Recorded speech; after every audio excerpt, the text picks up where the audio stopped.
Welcome to University, a podcast for young people navigating life's big transitions. I'm Anne-Marie Cheresso, your host. On University, you'll hear stories from college students. You'll get tips from experts. And occasionally, you'll hear from a parent's perspective on how to manage this time of change in your life consciously.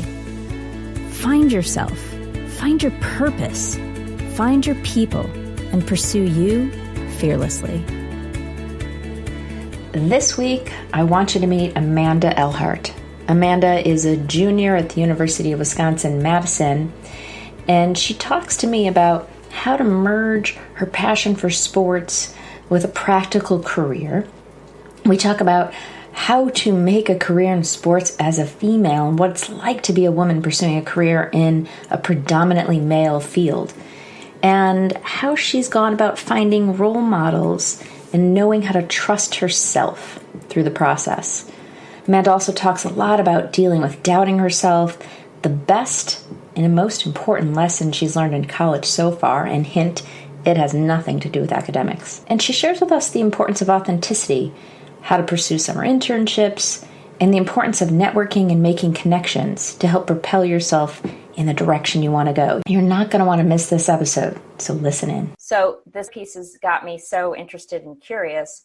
So many students don't know what they want to study or don't know how to take what they love and turn it into a viable career. Mm-hmm. And it seems to me that you've really found a way to marry your skill sets with your passion and start to pursue what could be potentially a really viable career path for you. So tell our listeners and me, well, not tell our listeners because I already know, what it is you're imagining yourself doing in the world and some of the things you've been doing so far. So you're studying statistics, mm-hmm. and I've heard you talk about being a team player and being in sports your whole life. So how are you bringing those two together? So my biggest sport growing up was softball. That's always been the thing I was best at, the thing I liked practicing most, which is kind of really important. If you want to be good at something, you have to enjoy, the grind of playing. So that kind of became my passion and my love throughout my life. And then really enjoying math throughout high school and taking a statistics course senior year kind of opened my eyes to the possibilities of marrying sports and this very data-driven mindset that the workforce has been kind of centered around lately. Mm-hmm. And then I watched the movie Moneyball. Great movie. Right. The Oakland A's using sabermetrics to create a team, a very poorly funded team. They're one of the least expensive teams that was in that era at the time, and they had to compete with really expensive teams like the Yankees. And they basically targeted each player's skills to best suit the team. Mm-hmm. So it was kind of this giant puzzle, and they used all these data points that baseball has to offer to figure out the best way to construct this team to compete. And it really changed the game. And now baseball is, if you're not doing the sabermetrics and gathering all this data, you're behind.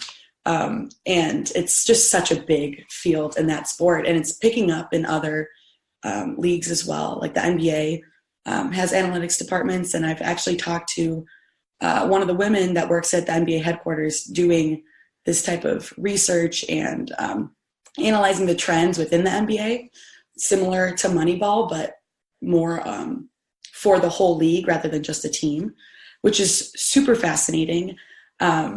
And knowing that there's other women out there doing it now really gets me excited about finding a position for me in the future, doing this type of work. But it's so fascinating, and it's sports, so how can you not love it? And I hope one day that I can, get my foot in the door and figure out where I fit into it all. Well, you touched on a couple of things that I want to expand on. And one of the things that's sort of top of mind is thinking about what's it like being a woman, thinking about pursuing a career in a predominantly male field right now. Mm-hmm. And this whole, so there's that piece, and then there's the whole like Me Too movement piece, all these things to consider. So I heard you say you've already found one or two female role models in the field that open your eyes to the possibilities. But do you have any fears about that or concerns? I do, but I think, give me one moment here. I just want to make sure, get my thoughts together. I know that there are role models out there for me. So I think by following their pattern of success and their, advice to what to do, if they were younger, what they would have done maybe differently, or what they found really worked for them. That's been so helpful. And honestly, just seeing one woman do it alone, like that's kind of all I need. I don't really mind, going to the boys club of sports or whatever. That I know I can do it. So I guess that part is intimidating, but I also know that it's been done before, so it's not impossible. So just the mere idea that someone has done it, that's enough of hope for me that, I can recreate their steps and, find my own way using their formula, I guess. But I mean, it is an interesting problem to have, because I haven't really faced that so far in my life. And when you say that, what do you mean, faced that? Face that type of like roadblock where you're totally different than everyone else in the field. It happens a little bit in my classes at school. Many of the people in the statistics program are international students, so there is that language barrier. Yes. I'm a minority in those classes, which is a very different feeling than what I was used to growing up. But I guess that would be the most similar experience to pursuing a job in a male-dominated industry. But even in that experience in my statistics classes, I'm friends with, international students, and we learn from each other and we figure out the ways to work together. Mm-hmm. So I see that applying, in the workforce with, men. And I heard you say that senior year you took your first statistics class and you started to, understand that you had an interest in this and it's something you wanted to pursue. When you started choosing classes freshman year at Madison, mm-hmm. And even before, like as you were thinking about your college career academically, did you dive right in? Were there any like naysayers or voices in the back of your head saying, maybe not, maybe you should do this? And tell us about that. Yeah. So freshman year, I was more focusing on the math classes that I needed for my major. And that was more fine. And I was getting my gen eds out of the way. So sophomore year, I really started my major, and it was a struggle every day. My mom can vouch for that. I was constantly doubting myself. And part of it was feeling like I didn't know anybody else like me doing the major, or like have any buddies to really talk to that were going to, stick it out with me all 4 years, which was really hard for me because I'm used to, I like working with people, even if it's just one other person and kind of grinding it out together. Yeah. Having a buddy or someone to connect with that truly understands what you're going through. Right. So it made it even scarier for me going through it alone, and not having anyone to bounce any questions off of, because I didn't know who to trust. I didn't know what classes to take, what professors to avoid, and that kind of stuff. And then on top of it, our department is growing really fast, which is great because that means there's more interest in the field. But it also means our department can't handle the amount of people coming in. So they're kind of backlogged and not working at the standard that I needed them to work at, mm-hmm. to kind of be helpful for me. Mm-hmm.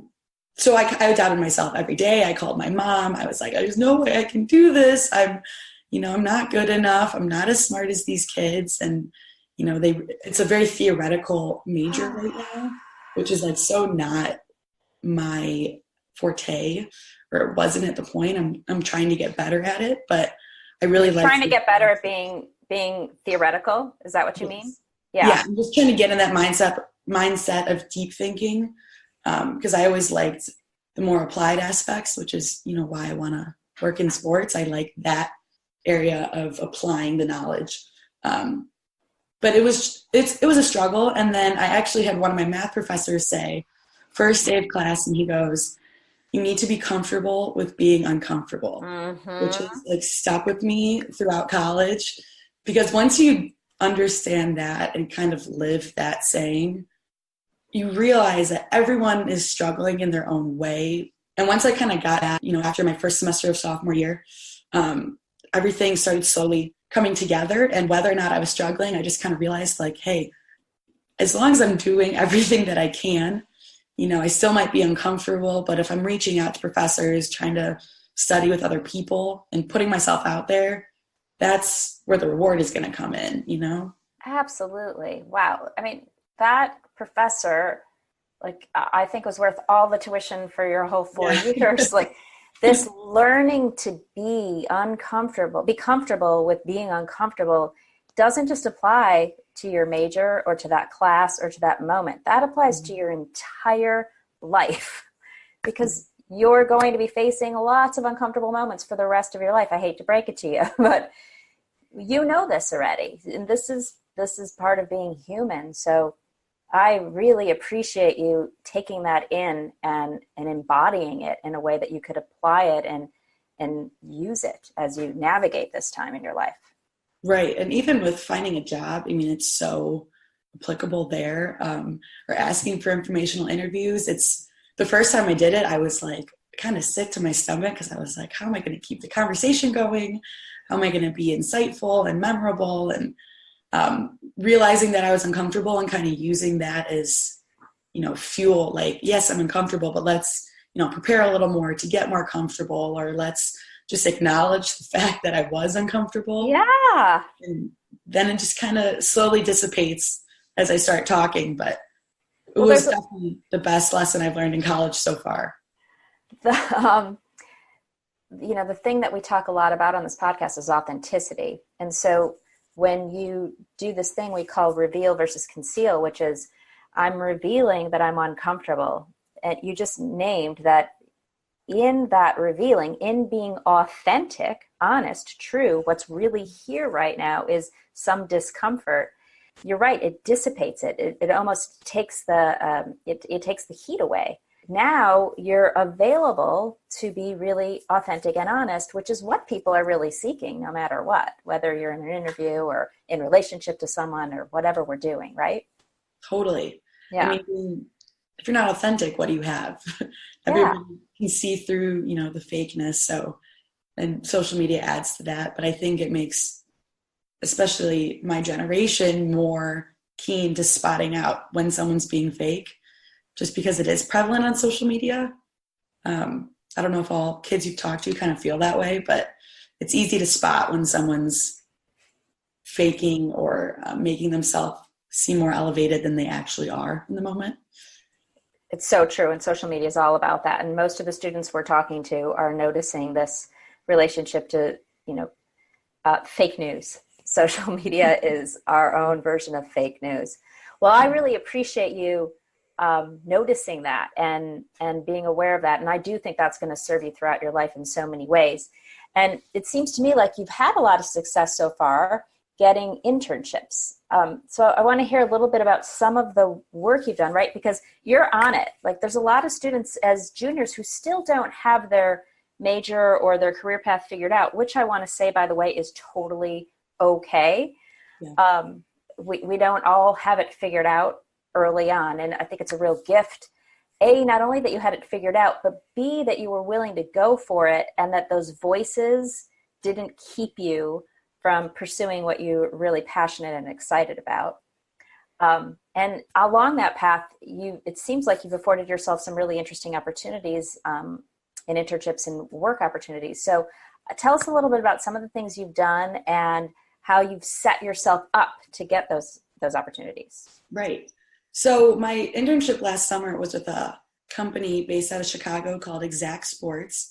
They run high-profile college exposure camps for high school athletes trying to play in college. And the interesting thing about their camps is they focus a lot on mental strength and stamina as well as your physical skills. Yes. Because a lot of exposure camps ignore that component of being a college athlete, which is so important. And college athletes face a lot of difficult decisions, and they're constantly just exhausted because when they're not practicing, you have school to do. And me personally, I was considering being a college athlete, and that balance just did not seem doable for me. I just wanted to be a student. So I can't imagine the exhaustion that they face on a daily basis. And this camp was really awesome because working it, I got to meet a lot of college coaches and kind of pick their brains and realize that, they're normal people too. They know what to look for in kids, and they're very kind, and they want the best for all these athletes. So in my job, I was a coordinator. So I organized these camps, which typically had over 200 kids and about over 60 college coaches. And they're 3-day camps, and there's food and all the different mental exercises and the physical exercises, and the parents are all there watching. So it was a big event to coordinate. And although it wasn't really statistics based, I was able to work in the sports industry, which was kind of my goal. Because as ending my sophomore year, not many companies wanted statistics students with that little statistics experience working yet. Yeah. So I was like, I might as well go learn some soft skills, focus on my leadership skills, working in the sports industry. And that's what I did. And it was a really great experience for a first real job. And it was a good foot in the door and making connections. And so tell us how you got to Exact. What was there connections you made? Did you go on the internet? What did you do to make those connections? And then the steps you got to actually getting a job. Did you build a resume? How'd you do all that? Right. So I had been applying to a bunch of jobs online, and it was not going great because, as I've learned in my career course this past semester, 3% of jobs are awarded via purely online applications if you don't know anyone in the company or anything like that, which is really an abysmal number. That's not ideal for a student like myself. So a friend of my parents actually had a family friend who worked at the Detroit Tigers. She's a female, and she is a baseball analyst there, and she's one of my role models. And she had worked at this company Exact, and I had been in contact with her, and she connected me with their internship department, and I interviewed on the phone, and then we did a follow-up interview just to kind of talk more about what was expected of me in the internship, and they awarded me the internship over the phone there. And then to kind of prepare for that, I had a resume built, and it was not as good as a resume as mine is today, just in terms of format, because I was a sophomore and I hadn't taken any of the career building classes, which are actually really helpful. Yeah. At universities. And then, that was it. I prepared online. I mean, I did research about the company, and then asked a bunch of questions about the internship and what they expected of me, and, how to be successful in the position. And it worked out really well. Fantastic. That's such great experience, the whole thing, the whole 9 yards. Mm-hmm. And to have this, this introduction, right, from this mentor of yours. These are great gifts. These are great gifts to have in the world. Yes. I have to say, networking or having someone vouch for your skills has been the most important thing I've learned when trying to find an internship. Mm-hmm. Just having someone that the employer trusts, their opinion, vouch for you, goes such a long way versus just applying online. Yeah. Was there any part of you that felt like, oh, I don't want to bother her, or I don't want to, I don't want to ask her for a favor? Or is there any part of you that felt that? Yes, of course. Just because I would never want to take advantage of someone who's, talked to me about their position at their current job and been so kind and generous with, their advice and their time. And I feel like as a college student, I was like, what do I have to offer her? I can't really, give her anything in return besides, my thanks and looking out maybe down the road when I have something that could possibly help her out. But she was so kind and willing to help. And I think part of it is she recognized that I was in a position she was in at one point in her life. Yeah. And being a college student, people are so generous, more generous with college students, I think, than any other demographic, just because it's hard and it's challenging, and any advice you can get is so appreciated by, us college students. Well, sure. And I, since we're on the theme of movies, Moneyball is one of my favorite. Yeah. And then there's another movie called Pay It Forward. And have you ever seen Pay It Forward? I have not. Oh, you got to go see it. Check it out. Okay. Go. I will. So Pay It Forward. So, I know as an adult who also mentors young up and coming leaders, it's a real gift to be able to support and offer feedback, advice, mentorship. And so I'm imagining that allowing her to give you that gift, she was definitely getting something out of it. And I know that there's that one in all of us who are like, oh, I don't want to ask you for anything. I don't want to take anything from you. But when we think about these things in terms of a gift, imagine at Christmas time, you're giving someone a gift. You want it to be fully received, right? You want them to enjoy the gift and take advantage of it and use it. So I just want to celebrate that you overcame that part of you that, was a little resistant maybe to asking for help, because that's what this is all about. It's about reaching out, making contacts, showing up as your best self, and then taking advantage of those relationships and using them so that you can grow. That is totally spot on. If I've learned anything this past semester, it's the importance of networking. But that word is so scary, I think, to young college students or even high school students, because it sounds like something you're only going to do once you're working, as a full-time employee. But it's exactly what you just said. It's being brave enough to ask for the help, and then being prepared, being yourself, and actually learning from these people that are willing to help you. And that's all it is, making those connections and friendships even to help propel you forward. Yeah, and that's good for everyone.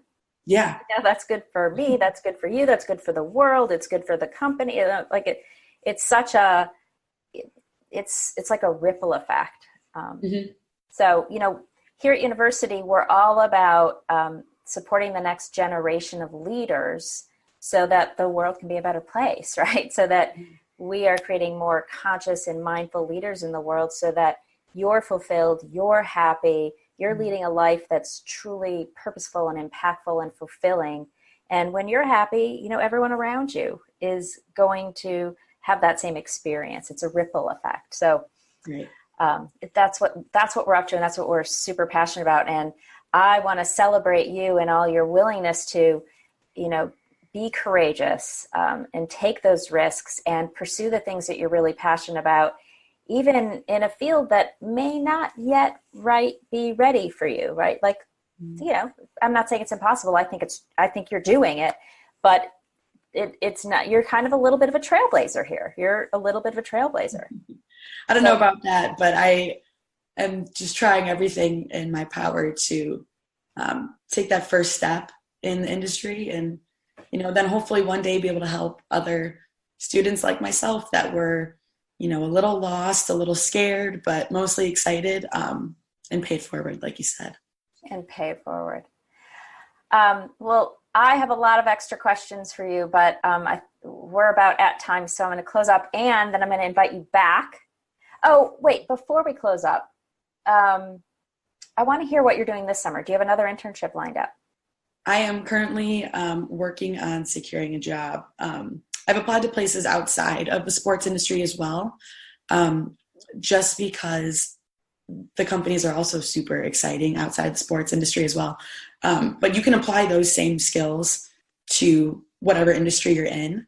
So this summer I'm really focusing on furthering my statistical skills, which is step number one for me to hopefully pursue a career in the field that I'm interested in the future. Mm-hmm. So I'm still working on that. It is sometimes a struggle, but it is very rewarding in the end after all the hard work is done. It's so true. It's true about every aspect of our life. Yeah. It's not worth it if you're not going to work hard for it. Oh, that's a great way to close. It's not worth it if you're not going to work hard for it. Thank you so much, Amanda. You are brilliant, bright light. Thanks for being fearless, and thanks for showing up. Thank you so much for having me, Anne-Marie. I really appreciated it. It was a blast. I'm going to follow up with you like we're doing most of our students, like 6 months or a year from now. We're going to check in and see what you're up to and how things are going. Sounds good. Can't wait. All right, thanks for listening. Those were lots of great nuggets from Amanda. One of my favorites is this big idea of learning to be comfortable with being uncomfortable. Kind of an oxymoron, right? But these beginning years where you're finding yourself, making those first connections, asking for the job, learning to trust yourself, exploring your passions, and trying to figure it all out can be scary and wildly uncomfortable. But learning to allow the discomfort as part of your experience and not let it stop you from pursuing the opportunities that are going to move you forward is the key to your success. This is what practicing mindfulness is really all about, actually. Being present in the moment with whatever is occurring and not judging it. So when that discomfort arises, you're simply noticing, hey, there's some discomfort here. And you're not judging it or making it bad or wrong. Next week, listen in to Adam and I talk more about this and share a few useful exercises on how to deal with those really uncomfortable moments. Thanks for listening in, and we'll see you next week.